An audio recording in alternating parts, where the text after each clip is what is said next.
Wow, this is a tough spot. Yeah. You know, if I was climbing this with my son Mark, he would be just acing it right now because he's just such a mountain climber. I have to stop and go around the rocks.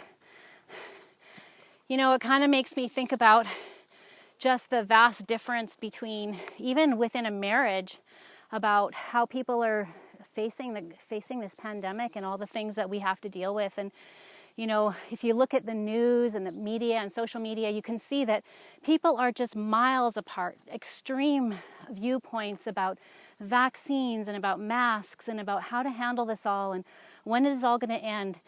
And you know, sometimes that can happen even in a household, and I've heard lots of stories about different couples who are actually on quite extreme viewpoints. And how do you keep unity in your marriage when you're thinking so differently? And that's, I think, one of the challenges that we face as we continue moving forward. And again, not really knowing when this is all going to be over.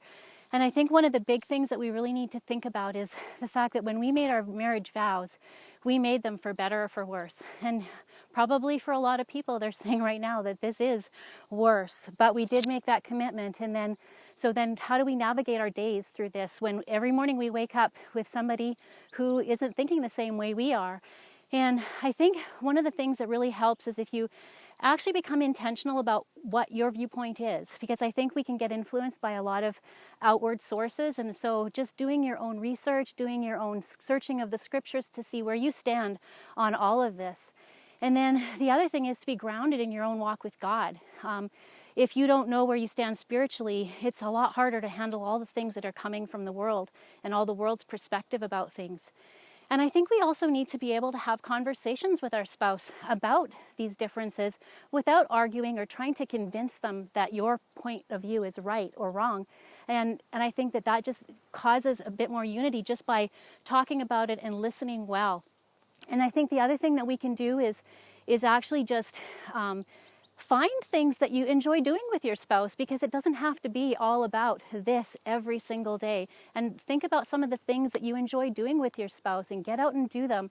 And even things like the physical activity, again, I think that might be an area where if you like to go for a hike or you like to do something together, then do it so that you're not focusing your whole world around what's happening in the world. And I think when it comes right down to it, we also have to be willing to just show the fruit of the Spirit to our husbands.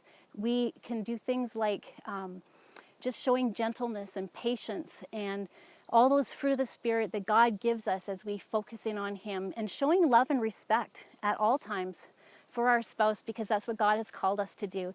And we might not agree with the different things that they think about, but God always calls us to that love and to that respect. I think there's one really important thing that we have to remember too, is that as women, we like to share things that are going on in our lives. And as we share, sometimes we share with a lot of people. But I think in order to honor our husbands and to really respect them, that we need to be careful about how much we share and to whom, especially about their viewpoints and how they're handling things and how you're handling things as a couple, because we want to preserve the reputation of our husbands.